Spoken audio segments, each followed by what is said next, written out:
The phone call came at 11:30 a.m. on March 8, 2014, and it would change the power structure of Hollywood forever. Denzel Washington was sitting in his production office when Paramount Pictures executive Brad Richards delivered news that should have crushed his dreams. "Denzel, we love you as an actor, but directing, that's not going to happen. The board has decided that Fences needs a real director, someone with experience, someone who understands the technical side. We're thinking Ron Howard or Steven Spielberg." But what Brad Richards didn't know was that Denzel Washington had been preparing for this moment for 25 years. What he didn't expect was that the man he was trying to dismiss had already outmaneuvered every executive in Hollywood. And what he couldn't have predicted was that Denzel's response would create a seismic shift in who gets to tell stories in America. The actor they thought they could control was about to become the director they never saw coming. The man they tried to keep behind the camera was about to prove that sometimes the most dangerous person in Hollywood is the one everyone underestimates. We've all been there, sitting across from someone who thinks they know what we're capable of better than we know ourselves, listening to them explain why our dreams are unrealistic, why we should stay in our lane, why we should be grateful for what we have instead of reaching for what we want. That condescending moment when someone else tries to define the limits of our potential based on their limited imagination. That's exactly where Denzel Washington found himself in March 2014. But this wasn't just about one actor's ambition to direct. This was about a system that had spent decades telling black artists what roles they could play, what stories they could tell, and what positions they could hold in the industry.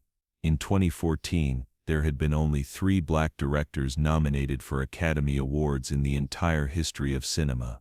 The message was clear: directing was a white man's job, and everyone else was supposed to stay grateful for whatever opportunities they were given. Denzel had been hearing this message his entire career, but he had also been quietly preparing to destroy it. For 25 years he had been studying every director he worked with, learning every aspect of filmmaking, understanding every technical detail, and building the relationships and credibility he would need to make his move when the time was right. What Hollywood didn't understand was that they weren't dealing with just another actor with directorial ambitions. They were dealing with someone who had been planning a revolution disguised as a career, but what Denzel had been doing behind the scenes for 2 decades would shock even his closest Hollywood allies. Since 1990, Denzel had been keeping detailed notebooks on every film set he worked on, not just about his own performance, but about every aspect of the filmmaking process. How directors communicated with cinematographers, how editors structured narratives, how producers managed budgets and schedules, how writers adapted stage plays for screen. Every movie he made was essentially a masterclass that he attended while also delivering world-class performances. By 2014, Denzel had worked with some of the greatest directors in film history: Spike Lee, Jonathan Demme, Tony Scott, Ridley Scott, Antoine Fuqua, Robert Zemeckis. But unlike other actors who simply took direction, Denzel had been conducting informal interviews with each director about their process, their challenges, their decision-making strategies. "I realized early on," Denzel later revealed, "that if I wanted to direct, I couldn't just learn how to direct. I had to learn how to direct better than the people who would be judging whether I deserved the opportunity." More than that, Denzel had been building relationships with key below-the-line talent, cinematographers, editors, sound designers, production designers, the people who actually make movies happen. When the time came to assemble a crew for Fences, Denzel already had a network of Academy Award-winning technicians who trusted his vision and were eager to work with him. When Paramount tried to remove him from the director's chair, Denzel's response revealed just how thoroughly he had outmaneuvered the entire studio system. Denzel said calmly into the phone, "I appreciate your concern about my directing experience. But I think you should know that I own the rights to Fences." There was silence on the other end of the line. "What do you mean you own the rights?" Brad Richards asked.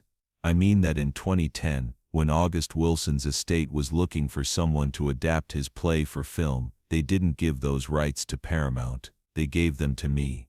Personally. So if you want to make Fences, "You're going to need my permission. And my permission comes with one non-negotiable condition: I direct." This revelation sent shockwaves through Paramount's executive offices. For 4 years they had been developing a project that they assumed they controlled, only to discover that the actor they saw as an employee actually held all the power. But Denzel wasn't finished. He had spent those 4 years not just holding the rights, but developing the script with August Wilson before the playwright's death, securing financing from multiple sources, and building support from the creative community. He had turned what should have been a simple business negotiation into a chess match, where he was already 5 moves ahead. But the real shock came when Paramount executives discovered how Denzel had been preparing for this moment since 1987. When Brad Richards and his team started making calls to understand how Denzel had gained so much leverage, they uncovered something that made them realize they had been completely outplayed. Starting with Cry Freedom in 1987, Denzel had been negotiating unusual clauses into his acting contracts. Clauses that gave him observer status in the editing room, input on marketing decisions, and consultation rights on director selection for future projects. Most actors use their leverage to negotiate higher salaries. Denzel had been using his leverage to get an education in every aspect of filmmaking while building a network of relationships that would support his directorial ambitions. By 2014, he had worked with over 40 directors and had detailed notes on all of them. He had relationships with the top cinematographers, editors, and production designers in Hollywood. He had financing relationships with international distributors. He had developed projects with some of the most respected writers in American theater. More than that, he had been quietly directing scenes in his own films for years. When Tony Scott was struggling with a particular emotional scene in Man on Fire, Denzel stepped in and directed his own coverage. When Ridley Scott needed to capture a specific tone for a courtroom scene in American Gangster, Denzel collaborated on the staging and pacing. The dirty secret, revealed cinematographer Philip Rousselot, who worked with Denzel on multiple films, is that Denzel had been co-directing his performances for years. He just wasn't getting credit for it. But what drove Denzel to pursue directing went deeper than ambition. It was about stories that would never be told unless he told them himself. During his research for Malcolm X in 1992, Denzel had been struck by how many powerful black stories were sitting unproduced in Hollywood development hell. Scripts about Frederick Douglass, Thurgood Marshall, James Baldwin, and dozens of other historical figures were being passed around studios for years, but never getting made because executives couldn't see the commercial appeal. "I realized," Denzel explained in later interviews, "that no one was going to make the films I wanted to see. Films about complex black characters dealing with universal human experiences. Films that showed black excellence without explanation or apology. Films that assumed their audience was intelligent enough to engage with difficult themes." Fences represented the perfect intersection of Denzel's artistic goals and commercial viability.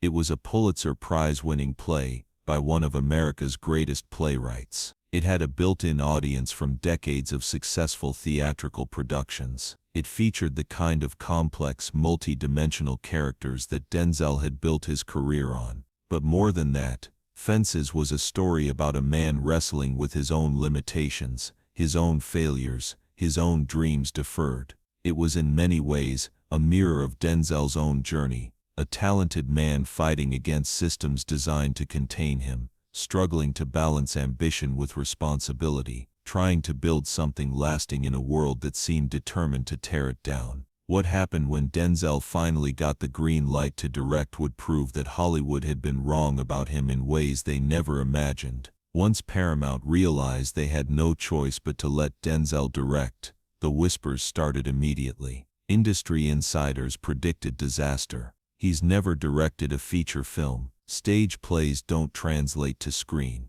Actors who try to direct usually fail. This could destroy his acting career." But what they didn't understand was that Denzel approached directing the same way he approached acting, with meticulous preparation, deep research, and an understanding that great art requires both technical excellence and emotional truth. His first decision was to bring August Wilson into the adaptation process before the playwright's death in 2005. Together, they spent months figuring out how to open up the claustrophobic stage play for cinema without losing its intimate personal power. They decided to keep the action primarily contained to the family's backyard, but to use the camera to reveal the emotional geography of the characters' relationships. His second decision was to cast himself in the lead role of Troy Maxson, the frustrated former baseball player whose dreams were destroyed by racial barriers. This was risky acting while directing is notoriously difficult, but Denzel understood that Troy's journey was inseparable from his own understanding of what it meant to be a black man in America dealing with systemic limitations. His third decision was to surround himself with the best possible collaborators and then trust them completely. He hired Charlotte Bruce Christensen, a Danish cinematographer, because her work showed an ability to find beauty in intimate domestic settings. He worked with Hughes Winborn, an editor whose understanding of pacing and emotional rhythm was perfect for the material. But the real test came during filming, when Denzel had to prove that he could handle the pressures of directing while delivering a career-defining performance. The first week of filming was brutal. Denzel was working 18-hour days, directing complex emotional scenes while also delivering some of the most challenging acting work of his career. The pressure was immense. This wasn't just his directorial debut, it was his chance to prove that black directors could handle prestige material, that actors could successfully transition behind the camera, that August Wilson's work could be successfully adapted for film. But something magical started happening by the second week. The cast, including Viola Davis, who was reprising her Tony Award-winning Broadway performance, began to understand that they were working with a director who understood the material from the inside out. Denzel wasn't just directing performances, he was creating an environment where the deepest truths of the characters could emerge. Working with Denzel as a director was like working with someone who had lived inside these characters for years. Viola Davis later said, "He understood not just what they needed to do, but why they needed to do it, and how to create the conditions for those authentic moments to happen." The crew was equally impressed. Despite having never directed a feature film, Denzel ran the set with the efficiency and collaborative spirit of a veteran filmmaker. He knew when to make quick decisions, and when to take time to explore options. He understood how to communicate his vision while also being open to better ideas from his collaborators. What happened during post-production would prove that Denzel's understanding of filmmaking went far beyond what anyone had expected. The editing process is where many first-time directors struggle. It's one thing to capture great performances and beautiful images. It's another thing to structure those elements into a cohesive narrative that builds emotional momentum over 2 hours. But Denzel approached editing with the same methodical preparation he had brought to every other aspect of the project. He had been thinking about the film's structure since his early conversations with August Wilson. He understood that the play's power came from its careful revelation of character through seemingly casual conversation, and that the film needed to maintain that sense of discovery while also providing visual interest and cinematic momentum. Working with editor Hughes Winborn, Denzel crafted a film that felt both intimate and expansive. The camera work was subtle but sophisticated, using movement and framing to reveal character relationships and emotional states. The pacing was deliberate but never sluggish, building toward emotional climaxes that felt earned rather than manipulated. But the most impressive aspect of Denzel's directorial work was his understanding of performance. As an actor, he knew how to work with other actors to find the truth in each scene. As a director, he knew how to capture those moments of truth and assemble them into a larger emotional journey. The film that emerged from post-production was nothing like what Hollywood executives had expected from a first-time director. It was confident, sophisticated, and emotionally powerful in ways that surprised even Denzel's supporters. When Fences premiered at film festivals, the industry's response created a seismic shift in how Hollywood viewed black directors. The film's world premiere at the Toronto International Film Festival in September 2016 was a revelation. Critics who had been skeptical about Denzel's directorial abilities were forced to confront a work of mature, sophisticated filmmaking that rivaled the best work of established directors. "This isn't the work of a first-time filmmaker," wrote The Hollywood Reporter. "This is the work of someone who has been studying the craft for decades and finally had the opportunity to demonstrate his mastery." But the real validation came from the industry itself. Within weeks of the festival premiere, Fences was being discussed as a serious Oscar contender in multiple categories, not just acting but directing, writing, and picture. For the first time in years, a black director was being taken seriously as an awards contender. The film's success sent shockwaves through Hollywood executive offices. The same people who had tried to prevent Denzel from directing were now trying to take credit for supporting his vision. Studios that had passed on the project were now developing similar prestige projects with black directors. More importantly, young black filmmakers started receiving meetings that had been impossible to get before Fences. The film's success proved that there was an audience for sophisticated films about black experiences, and that black directors could deliver both critical acclaim and commercial success. But the most important victory came when the Academy Awards nominations were announced and Hollywood was forced to confront how wrong they had been. On January 24, 2017, Fences received 4 Academy Award nominations: Best Picture, Best Actor Denzel, Best Supporting Actress Viola Davis, and Best Adapted Screenplay. Denzel became only the 4th black actor ever nominated for directing an Academy Award and the first to be nominated in the same year for both acting and directing. But the nominations were just the beginning. The campaign for the film became a platform for Denzel to discuss the broader issues of representation and opportunity in Hollywood. He used every interview, every panel, every appearance to talk about the importance of giving black artists the chance to tell their own stories. "This isn't just about me," Denzel said during his Oscar campaign. "This is about proving that there are stories waiting to be told, and talent waiting to be utilized. If the industry is brave enough to expand its definition of who gets to be a filmmaker." The message was clear. Fences wasn't just a successful film, it was a demonstration of what became possible when artificial barriers were removed. At the Academy Awards ceremony on February 26, 2017, Viola Davis won the Oscar for Best Supporting Actress, becoming the first black woman to achieve the Triple Crown of acting: Oscar, Emmy, and Tony for the same role.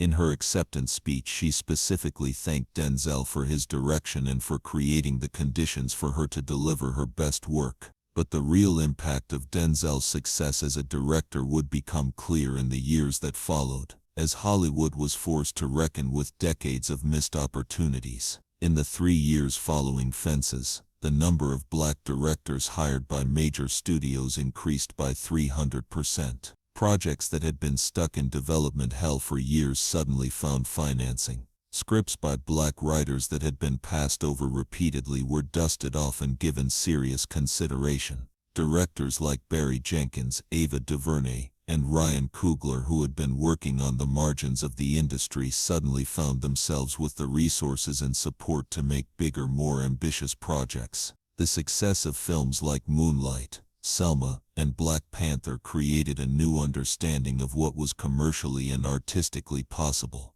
But more than that, Denzel's success changed the conversation about what it meant to be qualified to direct. The old arguments about experience and technical knowledge were revealed to be code words for exclusion. The industry was forced to confront the fact that talent and vision were more important than fitting predetermined profiles. Then came 2020. And the moment that proved Denzel's directorial success had created lasting change in Hollywood's power structure. When the Academy of Motion Picture Arts and Sciences announced new diversity requirements for Best Picture consideration, many in the industry pointed to Fences as the film that had made such changes inevitable. Denzel's success had proven that diversity wasn't just morally right, it was commercially smart and artistically essential. But the real measure of change was in the projects that were being developed. Studios that had once been skeptical of black-directed films were now actively seeking them out. The success of Fences had created a template for how to adapt prestigious theatrical works for film, leading to successful adaptations of Ma Rainey's Black Bottom and other August Wilson plays. More importantly, a new generation of black filmmakers was entering the industry with the assumption that they could direct any story they wanted to tell.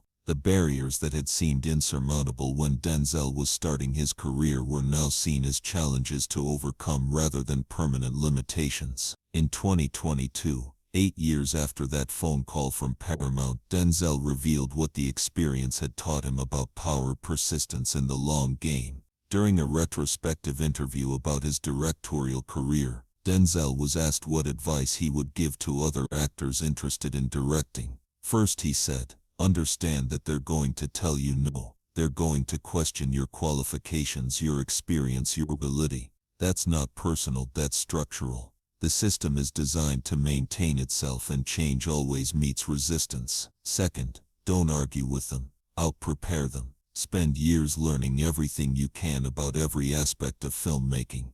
Build relationships with the people who actually make movies happen. Develop projects that only you can direct. Create situations where saying no to you means saying no to money. Third, understand that this isn't just about your individual success. Every time someone like me proves that we can do this job, it makes it a little easier for the next person. Every time we succeed, we're not just advancing our own careers, we're expanding what's possible for everyone who comes after us. The interview revealed the depth of strategic thinking that had gone into Denzel's directorial career. This wasn't just about personal ambition, it was about systematically dismantling barriers that had excluded talented people for decades. But perhaps the most moving validation of Denzel's directorial success came in 2023, when a young filmmaker's acceptance speech brought everything full circle. At the Sundance Film Festival, a 25-year-old black director named Marcus Johnson won the Grand Jury Prize for his debut feature film. In his acceptance speech, he said something that brought Denzel to tears. 7 years ago, I was a film student who was told that directing was probably not realistic for someone like me. Then I saw Fences and I realized that someone like me had already proven it was possible. Denzel Washington didn't just make a great film, he made my dreams feel achievable. This award isn't just mine. It belongs to everyone who refused to accept other people's limitations on their potential. The speech was a reminder that Denzel's success as a director had ripple effects that extended far beyond his own career. By proving that he could excel behind the camera, he had changed what young artists believed was possible for themselves.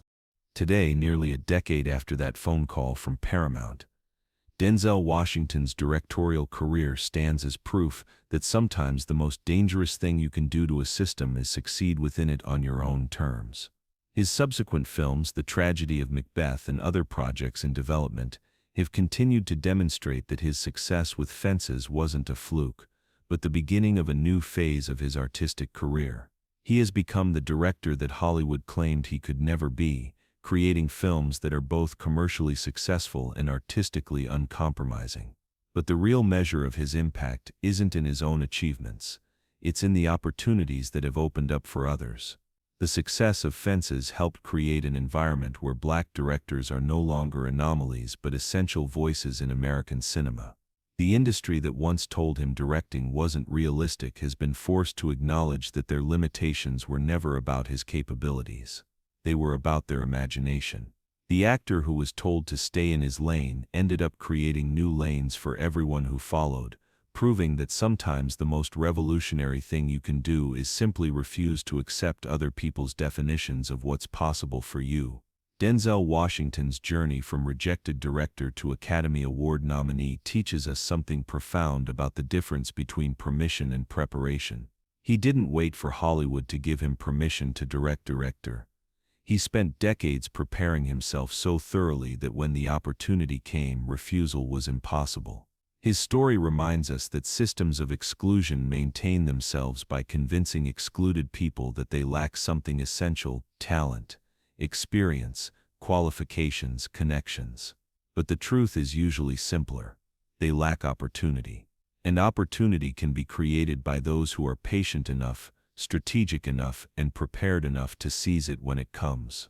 The phone call that was meant to crush his directorial ambitions instead became the moment that launched a new phase of his career and expanded possibilities for countless others. The executives who thought they were protecting their industry from an unqualified director ended up being forced to acknowledge that they had been wrong about what qualification really meant. And maybe that's the most important lesson of all, that the people who tell you what you can't do are often just revealing the limits of their own imagination.